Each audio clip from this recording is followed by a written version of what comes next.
no mortality rate is a low mortality rate when it is your own mortality rate. And I'm talking about South Asian population and the risk of heart disease, especially in the presence of lipoprotein A. Hello everyone, I'm Dr. Z. I'm a primary care doctor licensed in US, and I was attending a medical conference yesterday, and I heard some data there that made me look up some more, dig deeper into the topic of hyperlipidemia. And I have always been painfully aware that out of all the races, like American Heart Association or American College of Cardiology, whenever they make graphs or something, out of all the races, they would have, like, Asian would be at the lowest risk, and then there would be an asterisk next to Asian, and that would say, except for South Asians, they are at very high risk of heart disease. I was painfully aware of that. I just didn't know how much high risk until yesterday, and it shook me to my core, and that's why I wanted to talk about it today. So basically, lipoprotein A increases your risk of having a heart disease irrespective of all of your other risk factors and irrespective of your LDL cholesterol level. So lipoprotein A increases your risk of having heart disease by 2 times of the general population. Then the next number that shook me was that 25% of the South Asian population have high lipoprotein A. That number is staggeringly high. 1 out of 4 people in a population of 2 billion in the world may have high lipoprotein A, which increases your risk of heart disease by 200% or 2 times. I was shook, to say the least. And so I wanted to make this video, and I want you to understand the basics of it, what you need to do, and what should your next steps be. And please share it with your family and friends so we all make sure that we're tested for it. The problem, there's no clear guideline that makes or asks your primary care doctor to check your lipoprotein A in every South Asian person.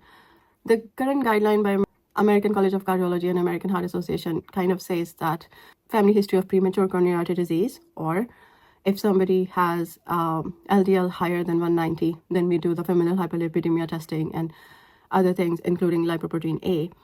But I think it's a good idea to get tested because lipoprotein A test needs to be done only once in your lifetime. That attaches to your bad cholesterol, LDL, and it makes it more likely to stick to your blood vessels.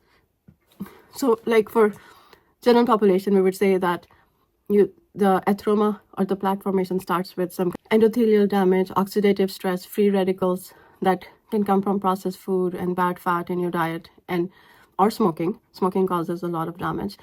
And then cholesterol, gradually the LDL cholesterol will seep into that damage inside of the arteries and then kind of starts building a plaque. And however, the lipoprotein A makes your LDL extra sticky. So even if you don't have major endothelial damage, you are still going to have more plaque formation. So basically, the purpose of testing it is to help you realize how much high risk you are. Once you have been tested for that, then you can look at all of your risk factors for heart disease. That would be, hopefully you're not smoking, but that would be, if you're smoking, you definitely should quit that. That would also include controlling your diabetes perfectly if you have it, controlling your blood pressure perfectly if you have it, controlling your LDL number perfectly if it is higher than the goal range, which is a different number for depending on your risk factors. So doctor calculate the goal for you. So and then you have to really work on getting your exercise every day. So that would be 30 minutes of aerobic exercise every day, 5 days a week. It's I would say once you find out if you have the high lipoprotein A, then ignoring your health is not in the cards. You have to do it. You don't have an option. The healthiest lifestyle you can have is, we have so much data from the blue zone diets that having more and more fresh produce, so like berries and all different kind of low glycemic fruits that are not high in sugar. So that would be berries and kiwi and papaya.